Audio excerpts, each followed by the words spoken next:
Hello, welcome to this energy check-in. I'm going to pull some cards from the Starseed Oracle and the Gateway of Light Activation deck to figure out where we're at. This reading is for people who are highly sensitive people, empaths, or identify as starseeds. This is just a highly activating time.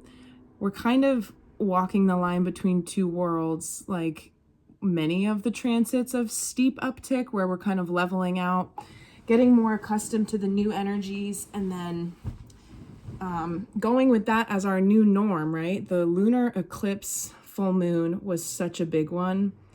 I feel like I've had like a full moon hangover for like almost a week now, or a week. And I'm starting to come out of it, and I'm starting to feel the energies of Libra season creating balance in my life and inside my own mind and body, really. So I talked about that a little bit. I listened to the reading from the other day, the equinox that I posted, and I feel like it was not very clear, honestly, just because it started as an hour and a half and I cut it down by about 20 minutes. I took out a whole 20 minutes, which is a lot of talking if you think about it. And I feel like I took out kind of like some important stuff, especially in the beginning. But I don't have enough storage on my devices to do it over. And anyway,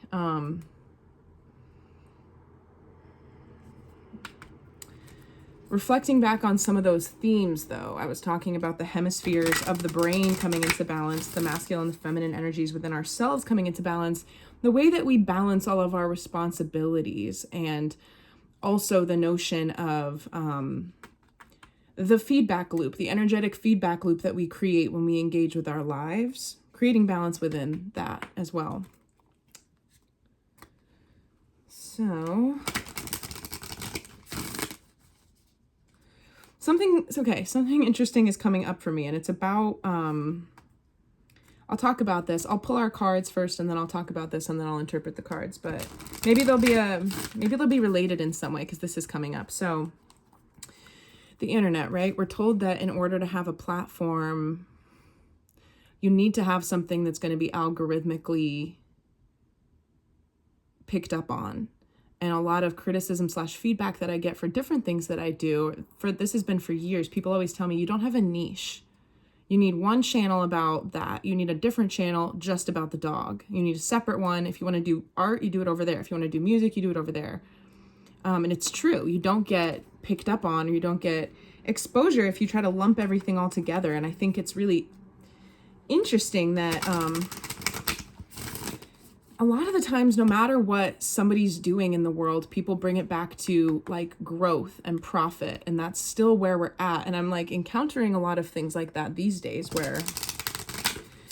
or thinking about this from the perspective of what people will do for the image that exists in the virtual reality, like on social profiles and stuff, like the notion of renting private jets to take photos in, or how everything is moving to being more subscription based. There's such a strong push within the marketing for that, and it's all about like pigeonholing what people do and how people are and how people behave and how we get our needs met very physically and literally through goods and services. Like meal kits, the advertising, at least that's been exposed to me for meal kits, has just really ramped up. And I am so interested in it because it's very convenient and everything, but like, who's to say the quality of those doesn't diminish over time? Like trying to migrate people to just getting boxes of pre-prepared food, or ingredients at least, delivered to their door. And then it's like in the future, that has become diminished quality of food, but it's like the only way that we get our food. It's very Black Mirror. It's very interesting. So the message about like having a niche, I think, and I also get a lot of, this isn't obviously just me, this is anybody who has any social platform. There's always going to be people reaching out to small accounts.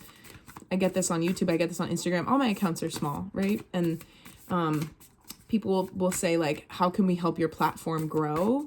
And it's not my goal to do anything for growth that comes before authenticity. That doesn't make sense to me. It's like, I don't want to generate a bunch of empty followers, many of which could be just bots, you know, in exchange for just naturally letting people find the channel and follow it if they want to. I don't think there's like a secret hack for getting channel growth and stuff. And it's interesting because it shows that everybody thinks that that's the account owner's priority, because most people's it is, right? But I've always harbored a touch of resentment for the fact that in order to get visibility on the internet, you do have to kind of isolate yourself to a certain niche. And I think kind of along the lines of messages that I did deliver in the reading from the other day, I was talking about how there are certain things that we previously thought that we weren't good at that we might be better at than we thought, or like how flexible these labels and these boxes and these categories that we've put ourselves in, they're very alienating to the holistic self and how dynamic people are, especially right now, especially with all of this activation permeating our systems. And I was talking with my friend who's also very sensitive, and we were just talking about the I was talking to her about the ASMR thing and how it's like, it feels like it's content that should be a choice. Not everybody wants ASMR exposure during like advertising and that type of thing. So there's a lot of sensory changes. I'm certainly feeling far more sensitive to all stimulus, all senses. Like lights seem brighter, sounds seem louder, smells are more apparent to me. I talked about that weeks ago because that was with this sensory sensitivity uptick. Smelling at a much more acute heightened level was one of the first things that started changing for me. Something else as far as like sensory stuff is that I was doing a meditation the other day. I've been regularly checking in with like the portal of my heart chakra, sort of emptying my vessel of the stuff that I don't want to carry at the end of the day, just like mentally, but also energetically in the exercise of it all, making sure that I'm not retaining anything that doesn't belong to me. I don't want to have any of my mental bandwidth clogged up with negative thoughts or thoughts that are not like at this elevated level of consciousness of like, what really in the garden of my mind am I tending to? Because a lot of people slip into subconscious states of just being like, you know, I don't know, winding around the events of the day in reflection mode late at night. And I've been very diligent to not do that. I just cut everything free and I bring in the energy that I want to connect to, and I let it kind of bloom in both directions from my heart to my upper chakras and my lower chakras. And when I do things like this, I'm getting very strong physical sensations in all of my chakras. So it's a little bit, I wouldn't say it's completely new. I've always had physical sensations when I do energy work with the chakras, right? That's just how it feels to be in touch with the subtle energies, different tingling, heat, little palpitations and stuff. But the new part is how immediate these things are. So I was doing a heart clearing the other day, sort of an energy clearing, a heart-based energy clearing. And my heart, it was like, it was fluttering. Like I could feel the clearing happening on a very physical level. So it feels like this buffer between like energy work and the physical body. Like we're all kind of melded into this higher energetic vibrational state where those things are very much like, you know, immediately felt. It's sort of one and the same in a way that it didn't used to be. All right, so our first two cards from the Gateway of Light activation deck are the Ancestral Realm and the Central Sun. Yeah, yes to this. This is I believe it's a scarab beetle. This is a beautiful card. The Central Sun. It's not focusing, so I'll read it. It says abundance, downloads, regeneration, and success. This is a beautiful card. Extremely beautiful card. So what I have been seeing a lot lately that I have been having a harder time translating is like these solar flares, this solar activity, all of the different stars that operate as suns from their point in space. They might have their own solar system, stars that are light years away, millions of light years away. But all of the supercharged celestial bodies that are big stars that operate as like solar nuclei for other planetary bodies to orbit around, they produce this energy, right? It's the energy, like our sun, it produces the energy that sustains all life on Earth. Without it, nothing could live or survive here. And all of that light from the sun, it all boils back down to, like I think about in a Big Bang theory, there was a void, there was nothing. There was the void, you know, and then we start with like vibration of like a waveform or a sound, and it building up in complexity. And this ever intelligent system growing in these natural patterns, which takes it back to like the notion of organic templates expressing energy. Energy just exists and has bloomed and blossomed into essentially infinite forms that all follow the similar pattern of the spiral ascension and expansion. And so I've been getting a lot of visions and downloads around how, as we live through this time and we get these big like solar flares. What did I call it the other day? Solar flare. It's the solar flash. I think I called it the wrong thing, but the solar activity that we experience, that like yesterday, I knew that one was happening. I really like the transmissions that Paul White Gold Eagle puts out. I listen to them every single morning when I get ready because they're so accurate, and he's using the information from different people who do light work from around the globe. And it feels like a very well-rounded report in real time of what's been happening. And yesterday I was sitting at the computer thinking, there's one happening right now. Like my energy went from, it was like a layer of quicksand just like poured into my whole body. And I was taken from like a gear, I don't know, 7 down to 1. I just went into this like slow motion grogginess. And sure enough, there was one that was occurring right at that time, affecting my energy, right? Without confirmation, I could feel it in my body. And so I use the notion of orgasm sometimes for the comparison of like how life expands, because there are these contractions, these expansions and contractions. And it's like every pulse of new light waves that we're receiving right now is like this, you know, delivery, this new expansion of an orgasmic like pulse throughout all of creation that's coming from the core, and it's moving through, like I shared the other day that I had this dream where I was witnessing the solar activity out of body from outer space, and it was affecting everything in every direction. And we're only on Earth, experiencing life on Earth right now, but tapping into our multidimensionality through, you know, the stargates of our bodies, we can have these different experiences either in our dreams or deep in meditation around kind of witnessing what's unfolding from a couple different vantage points. And so, yes, it's very physically taxing. And I would imagine that a lot of people who don't have the context or the understanding, or they've kind of closed the door on this framework for helping them understand things, they're not handling it very well, because there's very like, it's like cause and response. What is it? Call and response type things. A lot of people are experiencing how physically draining these events are, having different, you know, anomalies about symptoms that they regularly experience, but are becoming aggravated in some way. And everybody always goes into like, what's wrong with me? And it's like, we're all kind of subjected to this together. And the solution is always just like, you have to treat yourself in a way that sustains and supports your absolute peak, most optimal health. Like no joking around, because it seems like this like pressure cooker, and it's like a boot camp. And a lot of people prior to this activity beginning were not already taking care of themselves at like peak optimal condition, like all of the things that we're told we're supposed to do to be a healthy plant, like a green growing good plant, getting sunlight, enough water, enough sleep. A lot of people don't do that anyway. And I feel like with my insights psychically, I started literally training my physical body well ahead of the solar activity beginning to be able to feel like my best self.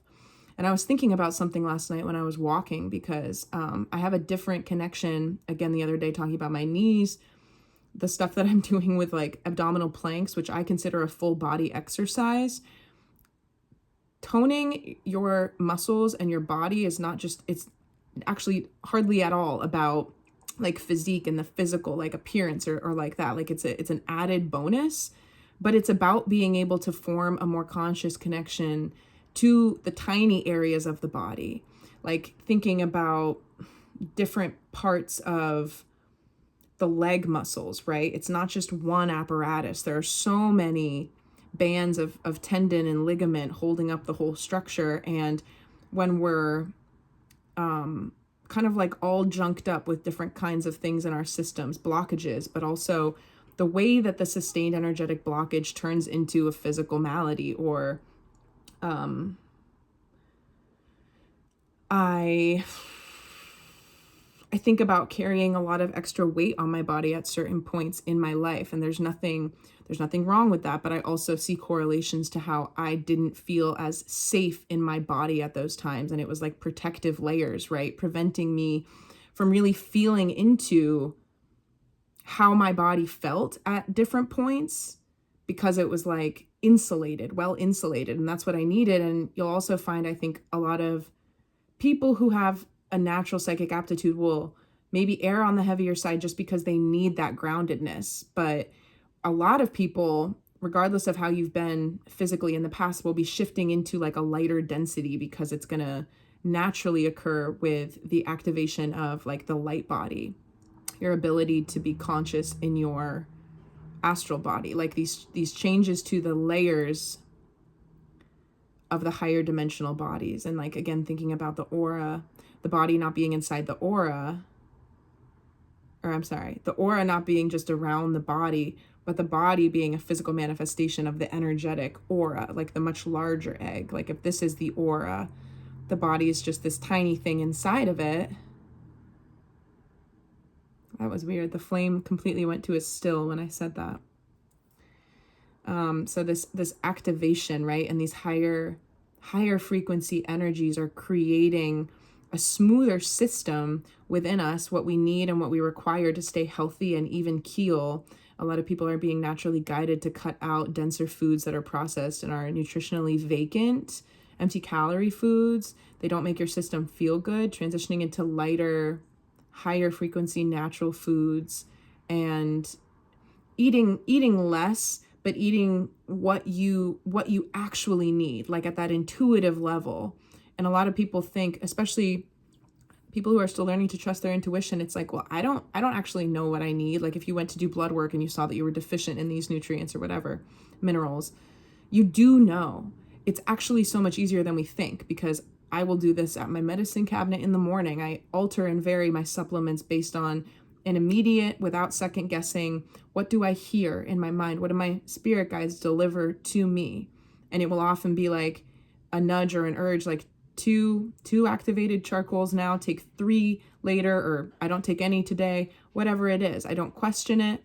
And it works for me so incredibly well because it's a regular thing. And I understand, like, I think a lot of the issues with how we treat people is that it's like, this is what you're going to do and you're going to do it. And of course we, in the modern, Western medicine, we do adjust things. You have to kind of go in and modify and adjust as your body adjusts to whatever you're taking to try to help yourself. But I just witness and experience and understand that a lot of people, we're disempowering ourselves to the extent that we are self-healers, and how you can do so much to get ahead of the physical symptoms that we're having. So I'm making a message out of this from the changes that are happening through the central sun.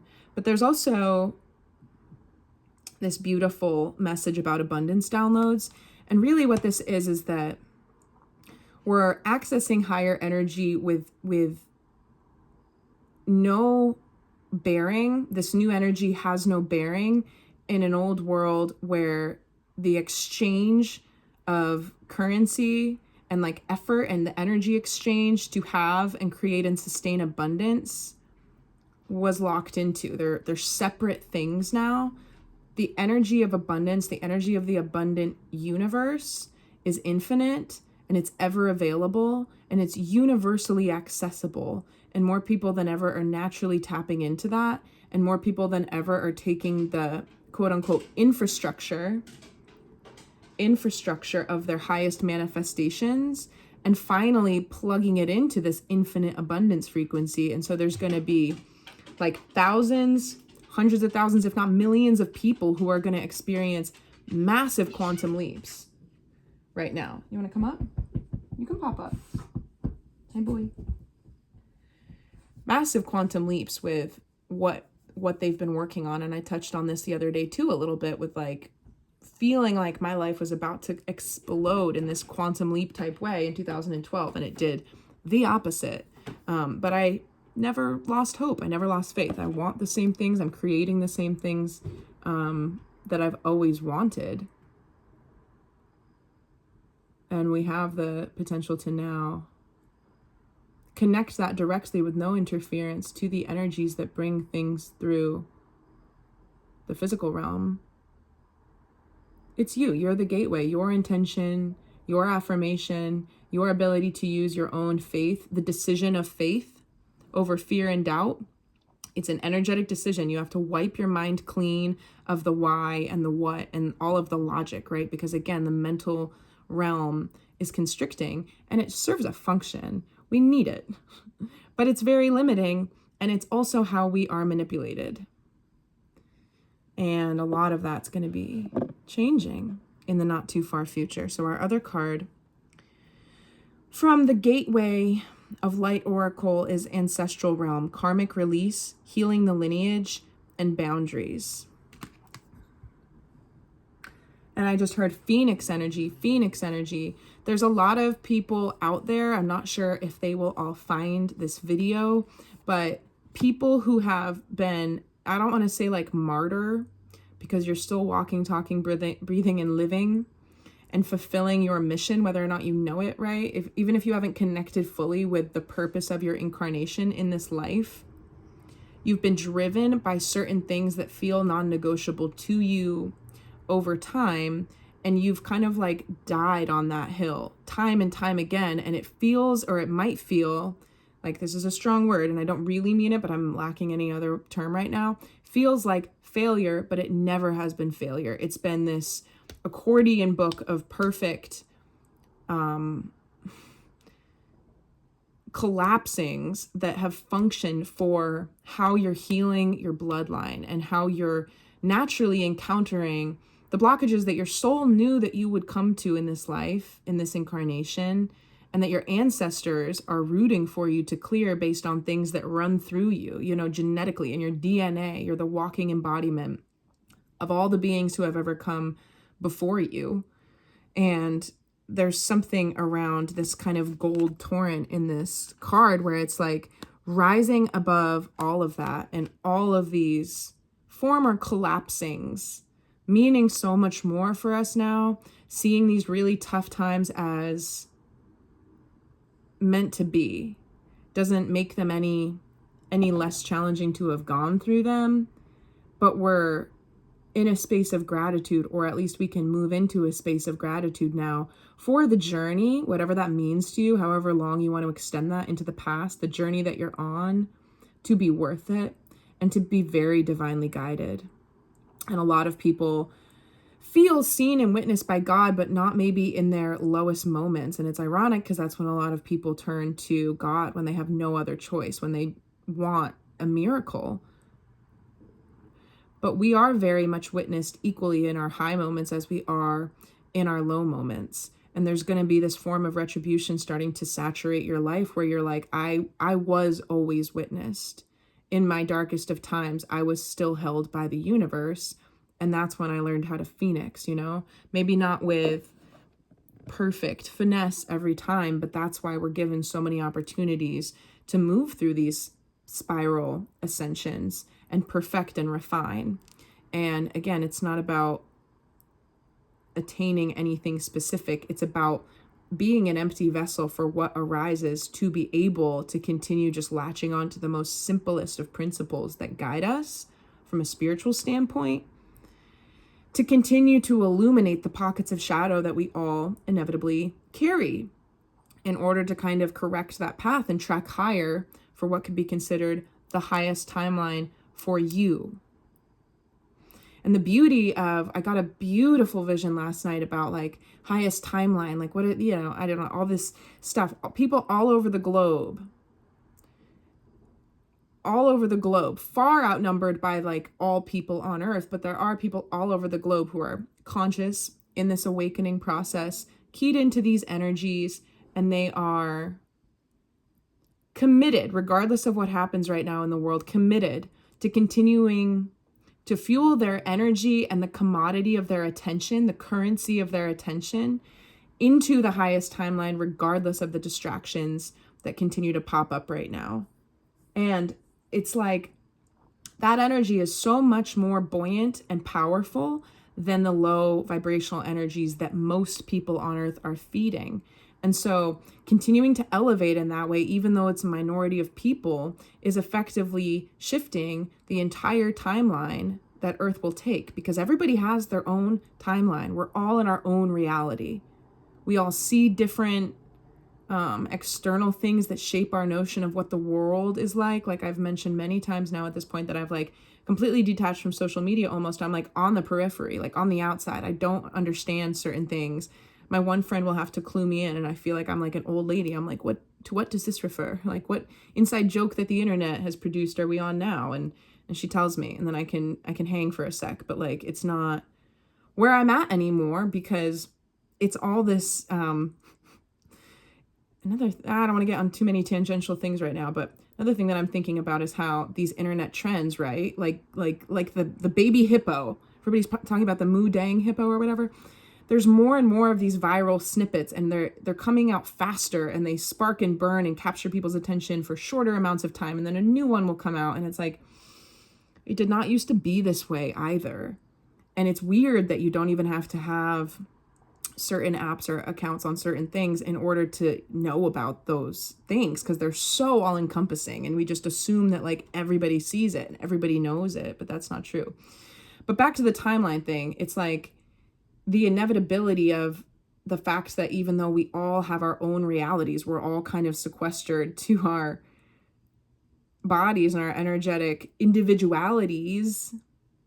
But like, what if one person, what if you and what you do and say and think energetically impacts directly every single other person on the globe? Like, what if that were true? Because it is. Every single person impacts every other person.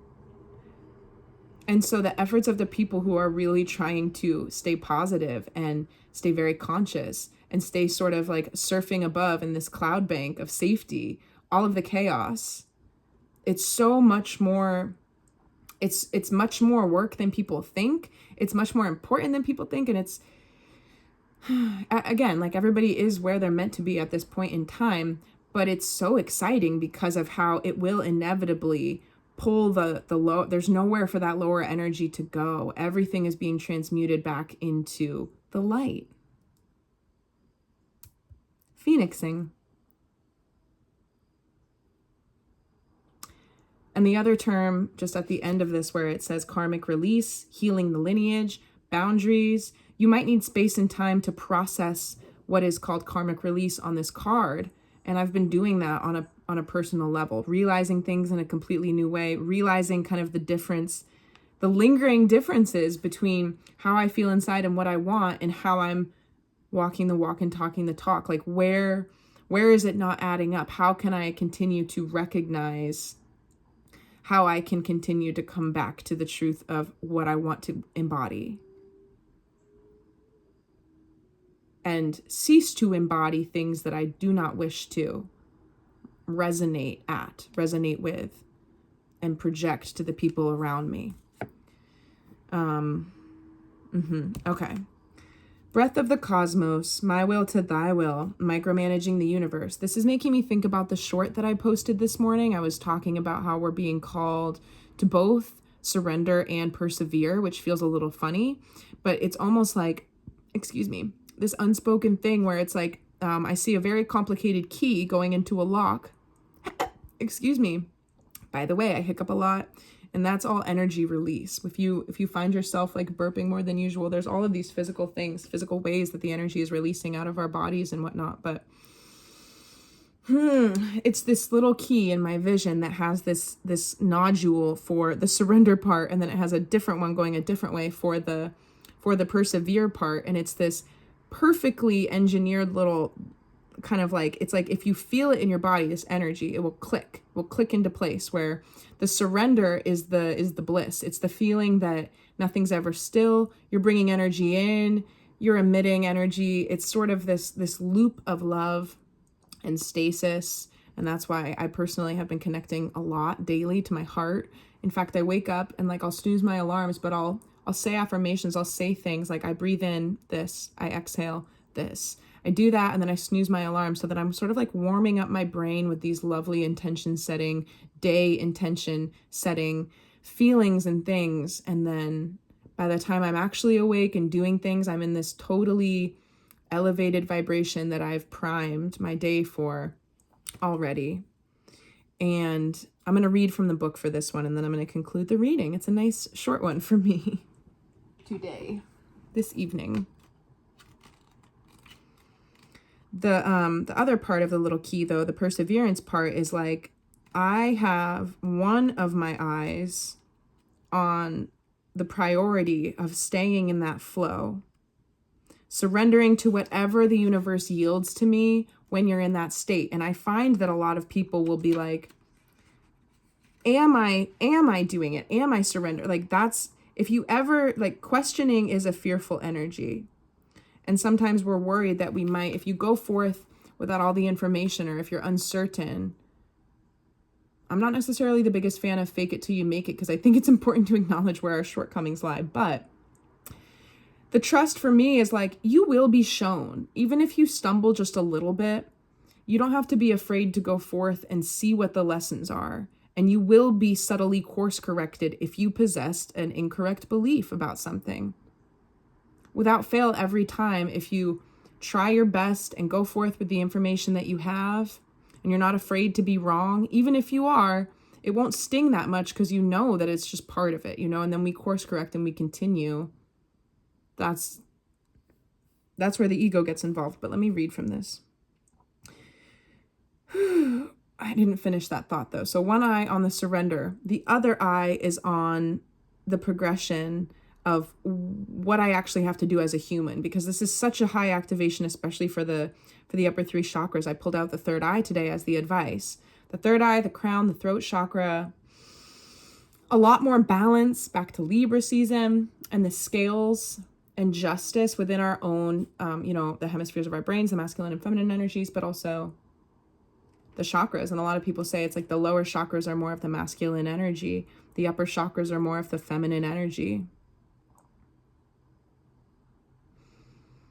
And so it's sort of a balance of those two as well. Keeping that other eye on the actual grounded responsibilities of your day-to-day life, and not seeing the two. This is an important point, because I felt this way for a very long time.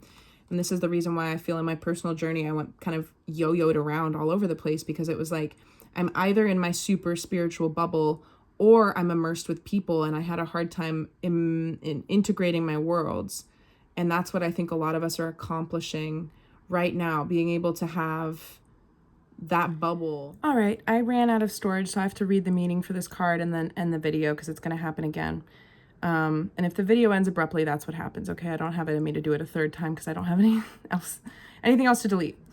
When we rely only on our own will, we're micromanaging the universe and resisting the natural flow of life. We're not trusting the mysterious breath of life. We're rejecting the great cosmic intelligence and relying instead on our own personal strength. When we do this, we find ourselves attempting to bend things to our will. We spend our time forcing, pushing, and living from a space of trying to. Everyone around us can feel it, and the universe can too. All right, interrupt myself for a sec and see if I can get this message out. It makes me think about what I was saying before with the mental realm, and the fact that the universe is like, it's ever collapsing and expanding, and it's intelligently learning from itself. If we zoom out into light years of time, like millions and millions of years, we don't really know how long things have been in existence, but every time creation expands and a new civilization is born, a new species, a new this, that, it's intelligently learning from itself. And it's not the individual dinosaurs. It's not you or me. It's It is that, but it's the pinpoints of consciousness that populate all the life form. It's the collective that informs the whole. It's the energy of what people call God, or, source creator energy, learning from itself. And there is no point. It's for the fun of it. It's the whole simulation of existence. And so we forget, and we've been very, very finagled and manipulated into thinking that it's up to us and that we think, and, it's almost, well, it's not almost, it's quite directly a shade off from the true laws of the universe. Everything has that subtle distortion in it around I think, therefore I am. It's no, you just are. It's just I am. It's not I think, therefore I am. It's yes, but it's not about being that thinker. It's about knowing that the rest of design, the cosmic energy, that's all appearing as chaos, still retains the intelligence. And what we see now is the overriding of everything that has blocked that intelligence from fully expressing itself.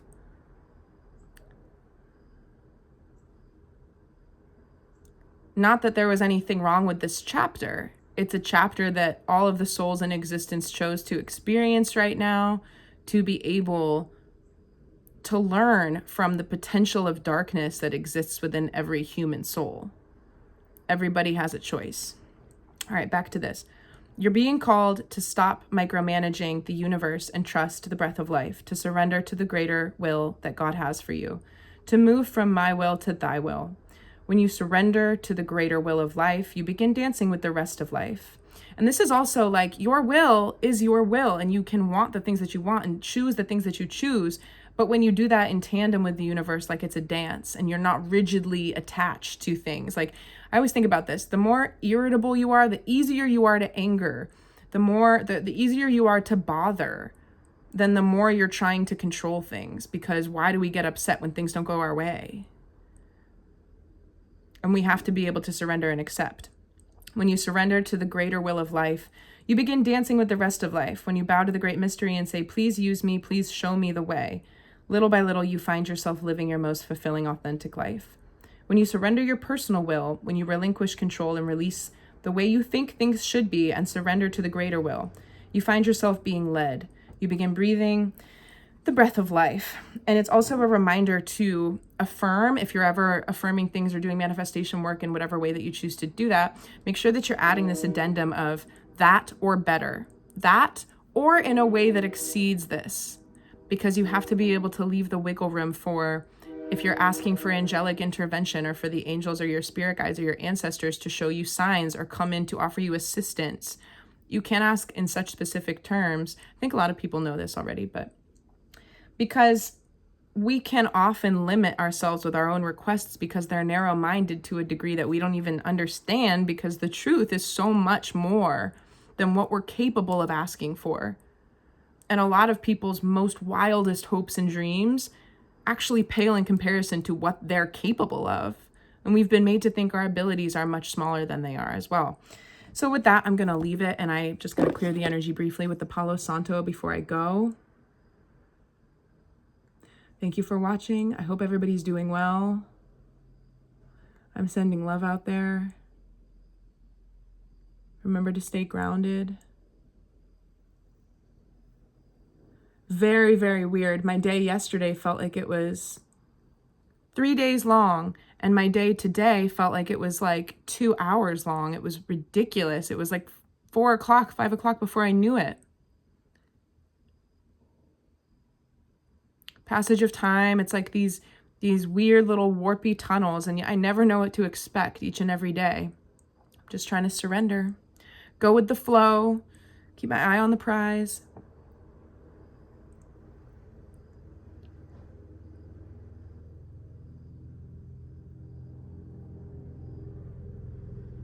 Also, just the dreams have been insane. Oh my goodness.